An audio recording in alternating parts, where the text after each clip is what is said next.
Baik, Assalamualaikum warahmatullahi wabarakatuh. Nama saya Ahmad Nur Husaini bin Nur Hasni.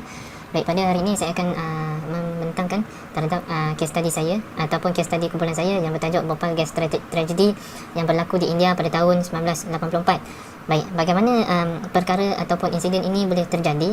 Ia berpunca daripada kebocoran gas yang berlaku di dalam kilang tersebut. Baik, kalau kita lihat di sini, ia bermula daripada seawal 3.5 jam sebelum kejadian tersebut yang dianggarkan sekitar 10 malam, 10.30 malam dalam waktu itu. Baik, apa yang berlaku pada waktu itu adalah para pekerja mereka sedang melakukan pembersihan yang pada waktu itu semasa mereka melakukan pembersihan itu, salah satu pipe di dalam sistem tersebut tersumbat. Jadi bila pipe itu tersumbat, ia mengakibatkan kebanjiran ataupun membanjiri kawasan tersebut. Jadi bila kawasan tersebut sudah banjir, terdapat air yang berlebihan itu masuk ke salah satu pipe yang menghubungkan air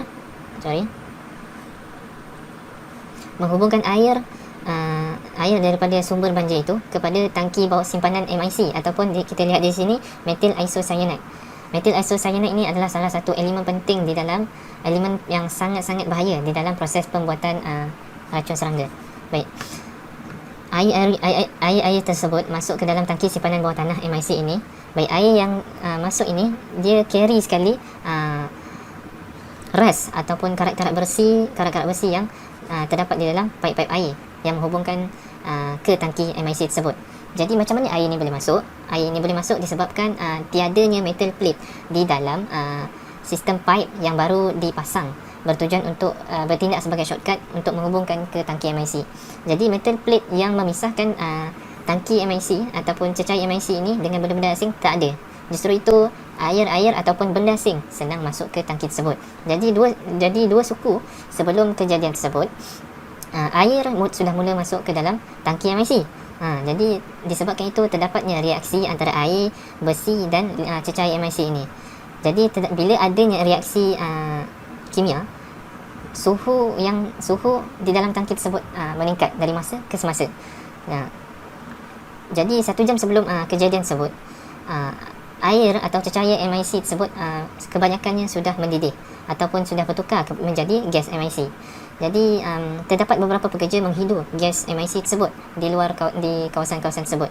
Jadi para pekerja ini membuat aduan kepada supervisor mereka di control room. Namun aduan mereka ini dikatakan sebagai minor leak ataupun kebocoran kecil yang sering berlaku di kilang tersebut. Jadi tiada tindakan awal langsung yang dilakukan di sini. Jadi semakin lama liquid MIC atau cecair MIC ini bertukar menjadi gas. Justru itu jumlah gas yang terdapat di dalam tangki tersebut semakin lama semakin bertambah, dan pressure ataupun tekanan gas di dalam tangki tersebut bertambah. Berbeza pula terdapat meter tekanan gas di dalam control room memberikan bacaan yang berbeza. Ia hanya menunjukkan peningkatan yang terlalu sedikit terhadap tekanan gas di dalam tangki tersebut. Walau bagaimanapun, di saat-saat akhir, meter ini menunjukkan bacaan yang maksimum terhadap bacaan tekanan gas di dalam tangki tersebut. Justru itu tiada apa-apa yang boleh lakukan supervisor tersebut pada waktu itu. Jadi setengah jam sebelum kejadian tersebut, tangki E610 adalah tangki yang menyimpan liquid MIC tersebut mula menunjukkan keretakan, yang mana keretakan ini membuatkan bangka tempat pemegang tangki ini mula retak dan pecah. Justru itu gas liquid MIC mula keluar daripada tangki ini dan terus kepada scrubber. Tujuan scrubber ini adalah, yang warna merah ini tujuannya adalah untuk menetralkan mana-mana gas yang terlepas dalam kuantiti yang sedikit. Ia design untuk menetralkan gas dalam kuantiti yang sedikit. Maksudnya ia berfungsi kepada yang minor leak saja. Namun berbeza dalam situasi ini, ia adalah major leak yang mana scrubber tidak akan berfungsi. Tambahan pula, pada waktu ini scrubber memang tidak berfungsi sepenuhnya. Justru itu tidak ada apa-apa yang boleh lakukan scrubber waktu ini. Gas tekanan tinggi MIC menuju daripada scrubber terus kepada flare tower di sini. Flare tower. Tujuan flare tower ini adalah untuk membakar mana-mana gas yang terlepas. Walau bagaimanapun, perkara yang sama berlaku di scrubber berlaku juga di flat tower, yang mana flat tower tidak berfungsi. Waktu ini terdapat gas MIC yang sudah terlepas ke langit malam.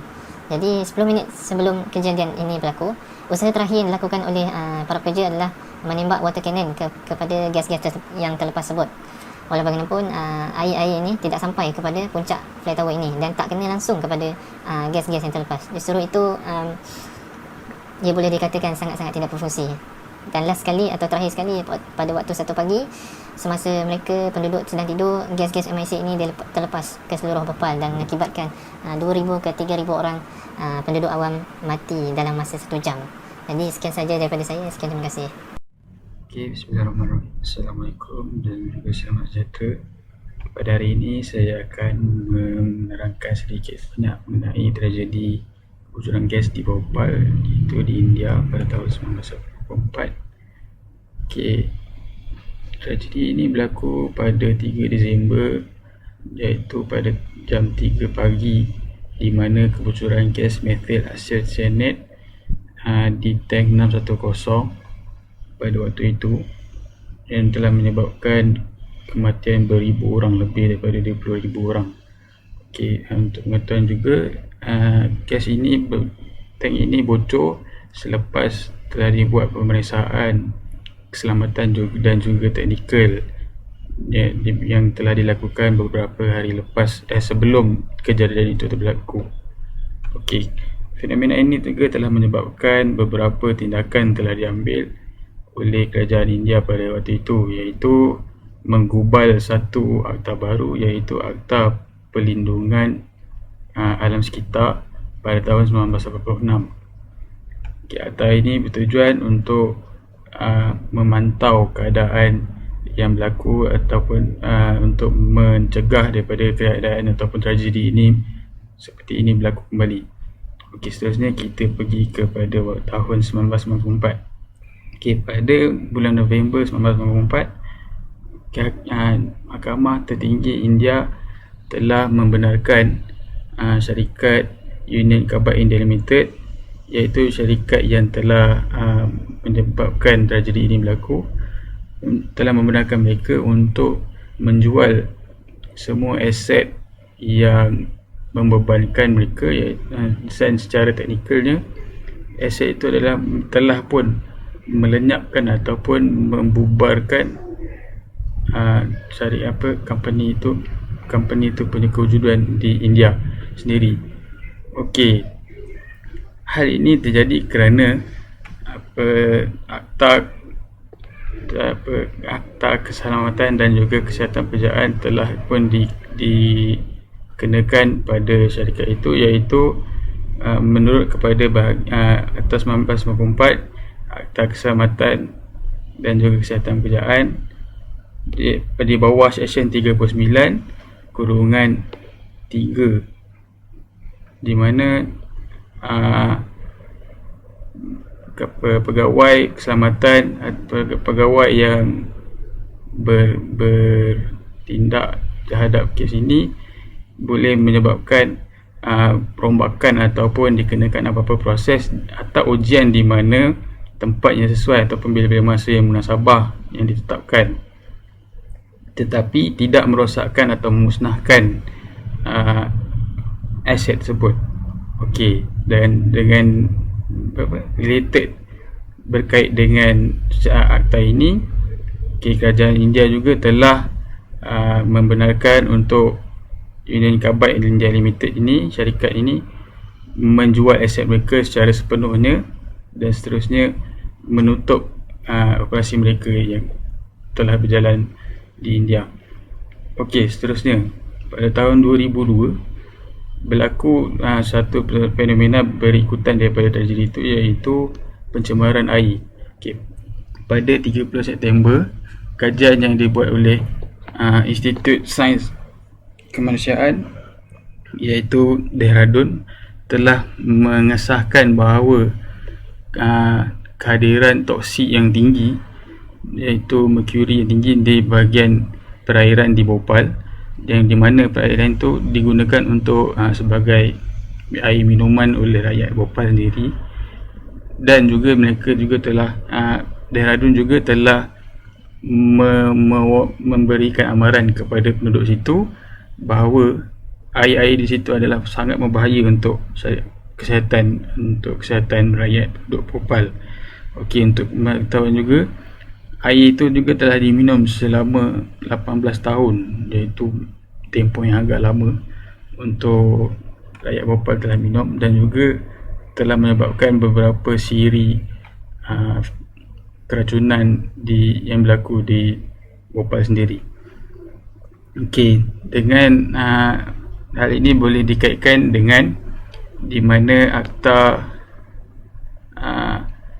Perlindungan Persekitaran pada 1986 yang telah dibuat, iaitu mana-mana individu berhak ataupun perlu memaklumkan pada agensi ataupun autoriti yang terlibat untuk menyatakan bahawa safety ataupun berlaku pencemaran di tempat, dan juga perlu mengambil tindakan untuk menangkis ataupun mencegah dan juga mengawal pencemaran ini dapat berlaku. Okey, perkara ini disebut di dalam Akta Perlindungan Persekitaran 1996, iaitu di bab 3 pada poin nombor 9, pada perkara nombor 9. Okey, seterusnya kita pergi ke last sekali, pada akhir sekali, iaitu pada tahun 2012, iaitu di mana berlakunya pembuangan toksik waste yang telah ditinggalkan oleh Union Carbide India Limited di tempat kejadian. Okey, pada tahun 2012, Union of India telah memfailkan permohonan pada ISC untuk membenarkan sebanyak 345 tan jumlah toksik yang telah disimpan di tempat tu untuk dialihkan daripada tempat tu kepada tempat fasiliti pembakaran di Indore. Okey, hal ini bertujuan untuk mengurangkan ataupun mengawal kadar pencemaran yang akan berlaku di sekitar tempat itu lagi, dan juga mencegah daripada berlaku kes-kes seperti kebocoran gas ataupun pencemaran udara yang lebih besar di tempat itu.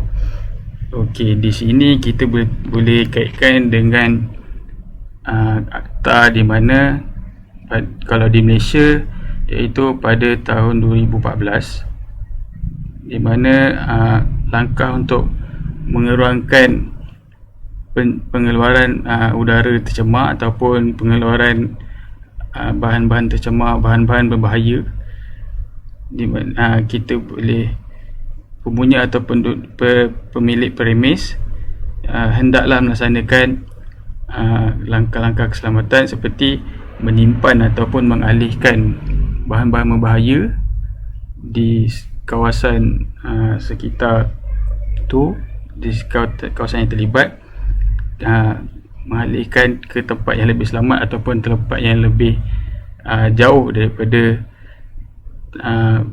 kandungan, maksudnya di tempat yang populasi manusia atau populasi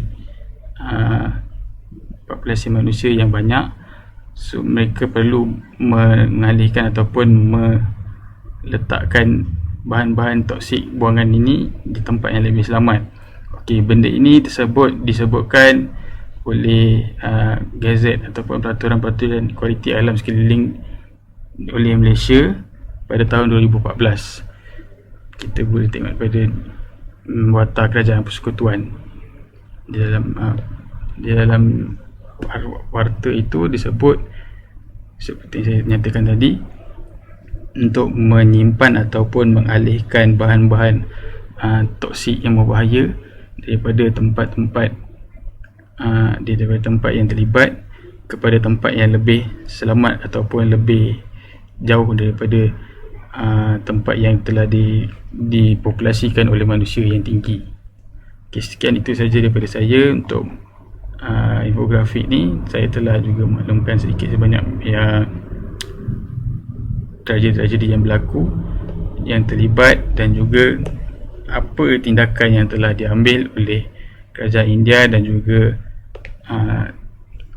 kesihatan, bahagian kesihatan ataupun Jabatan Kesihatan dan Keselamatan untuk rakyat India sendiri. Okey, sekian, terima kasih. Assalamualaikum and hi everyone. Regarding to the task given by my lecture, I have to present the infographic about what happened to the victim of Bhopal gas tragedy. So on the night of 3 December 1984, one big tragedy happened in the city of Bhopal, Madhya Pradesh state in India, where methyl isocyanate gas was leaked from insecticide plant owned by the Indian subsidiary of the American firm Union Carbide Corporation. The gas drifted over the densely populated neighborhood around the plant, killing thousands of people immediately and creating panic. It stated that 574,000 were poisoned and upward of 20,000 people died because of related condition. The final death was estimated to be between 15,000 and 20,000 people. So from the tragedy, some 500,000 survivors suffered respiratory problems, eye irritation, blindness, and other maladies resulting from exposure to the toxic gas. More than half of its population was coughing, complaining of itching in eyes, skin, and facing breathing problems. The gas caused internal hemorrhage, pneumonia, and death. The villagers and slums in the neighborhood areas of the factory were the worst affected. They complained of dizziness, breathlessness, skin irritation, and rashes, while some others reported sudden blindness. The after effect because of this tragedy, the stillbirth rate and the neonatal mortality rate increased by up to 300% and 200% respectively. Either the DOW Chemical Company, which bought out the Union Carbide Corporation in 2001, or the Indian government had properly cleaned the site. So soil and water contamination in the area had caused some chronic health problems and high instance of birth defect in the area inhabitants. According to The Guardian, wrote by Hannah Ellis Peterson in 2019, new data was collected over the past 9 years by the Sambhavna Trust suggests that the mortality rate for gas-exposed victims is still 28% higher than average. They are twice as likely to die of cancer, disease of lung, and tuberculosis, 3 times as likely to die from kidney disease, and 63% more likely to have illness. The trust data also highlight the fact that over the past 3 years, almost a quarter of gas-exposed victims were diagnosed with an underactive thyroid, which can have a devastating long-term health impact. Based on the Chinkari Children's Center, the place that established for those who born with disabilities as a consequence of a disaster has registered over 1,000 children with most affected by cerebral palsy, muscular dystrophy, autism, intellectual disabilities, and severe learning difficulties.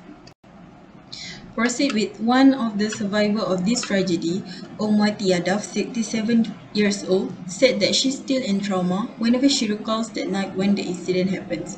Her husband, Mr. Pana, 70 years old, who worked at Union Carbide factory as the packer, showed the effect of poisonous gas, which is black mark and lumps all over his body. Besides that, her grandsons, Ikas 21 years old and Aman 19 years old, who can only lie down on the floor due to the after effect of the tragedy. Both of them were born severely disabled by cerebral palsy and muscular dystrophy, so they are unable to walk, talk, or eat without any assistance.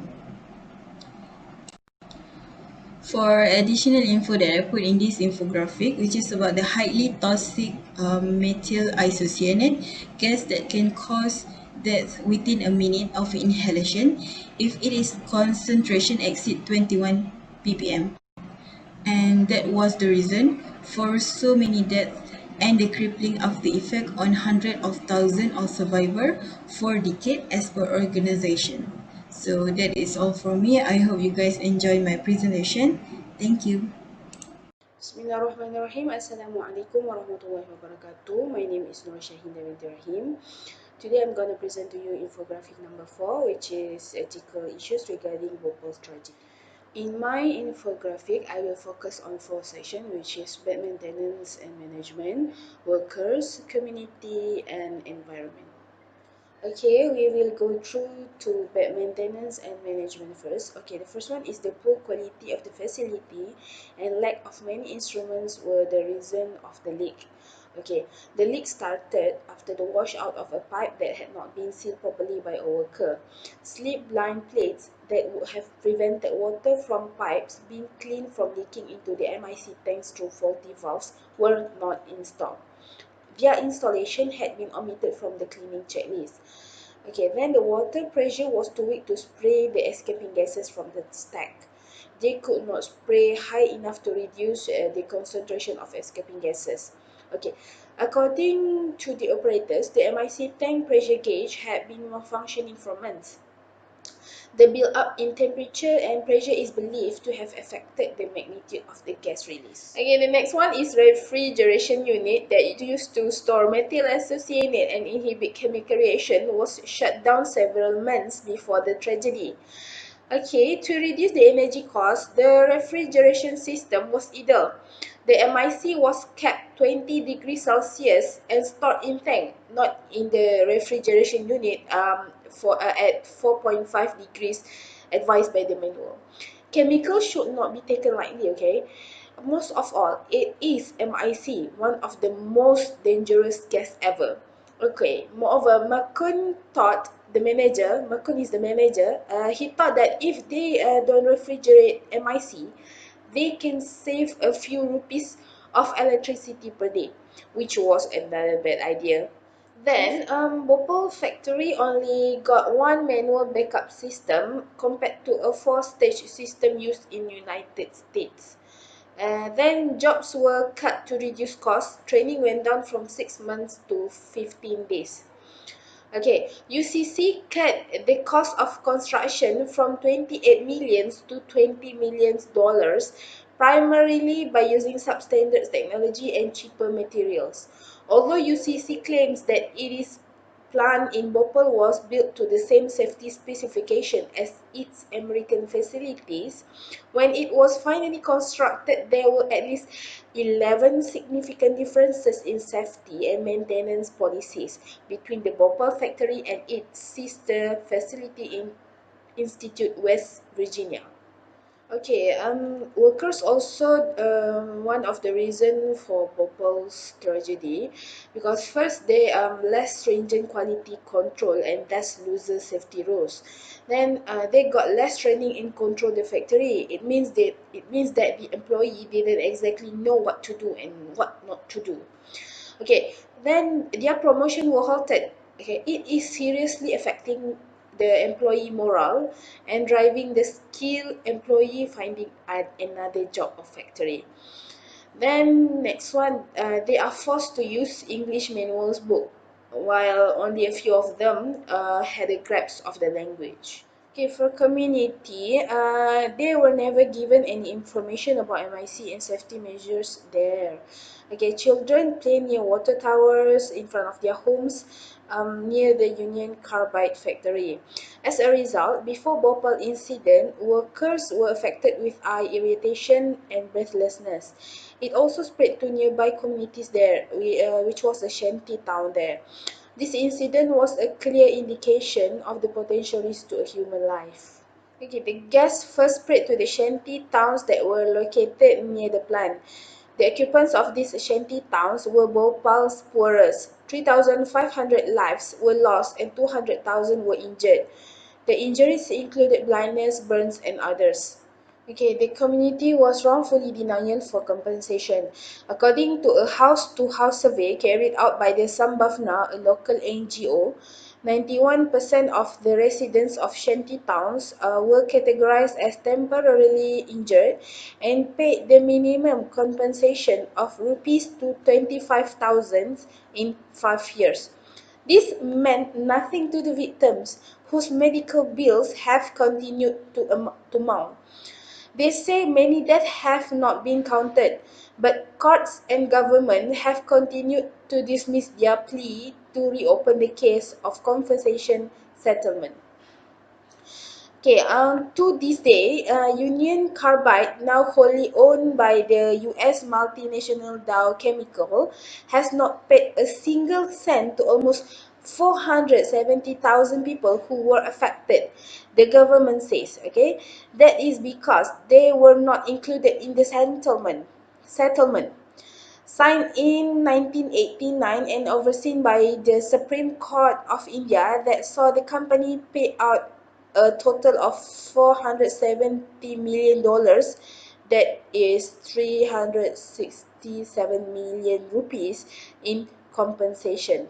For environment, for 15 years till the disaster, it dumped processed waste, byproduct solvents, substandard products, waste, machinery and polluted water at dump sites inside and outside the plant.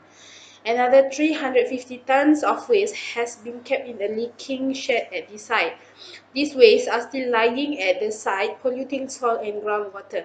This second legacy of Bhopal Disaster 2.0 now threatens even a larger number of people than the first one.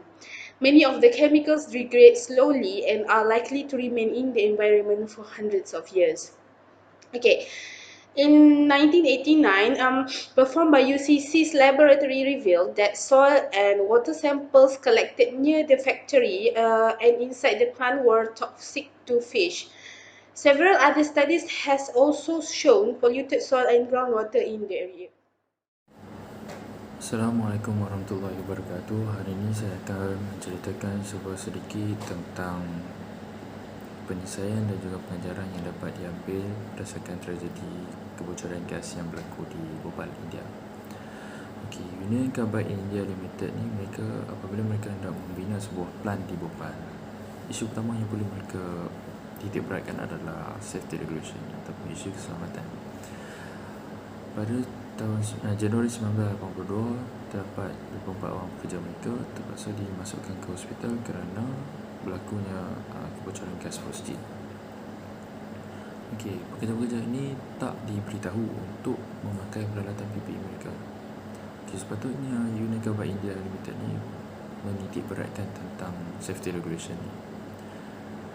Okey, yang kedua adalah, adakah undang-undang di India ketat? Okey, yang pertama sekali adalah Union Carbide India Limited ni gagal untuk membendung kegagalan yang berlaku di dalam plant tersebut. Okey, seorang jurnalis tempatan memberi amaran tentang kejadian kebocoran gas yang berlaku di dalam plant tersebut. Meskipun Union Carbide ni tahu, mereka gagal respon dengan sebetulnya lah. Okey, sepatutnya kerajaan India juga campur tangan dalam hal ini kerana sudah berlaku isu kematian di dalam plant tersebut. Okey, apa yang perlu mereka ambil, sepatutnya mereka perlu membina plant tu dengan betul lah, ikut SOP yang betul.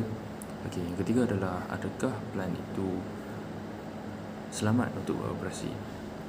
Okey, Union Carbide India Limited ni, mereka membina plant itu berdasarkan standard minimum untuk keselamatan sekeliling lah.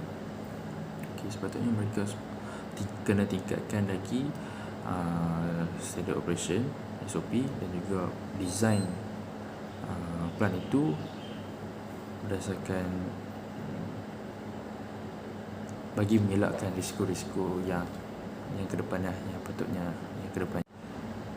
Okey, saya rasa itu saja isu-isu yang dapat saya uraikan berdasarkan tragedi Bhopal, kebocoran gas yang berlaku di Bhopal. Okey, sekian, terima kasih.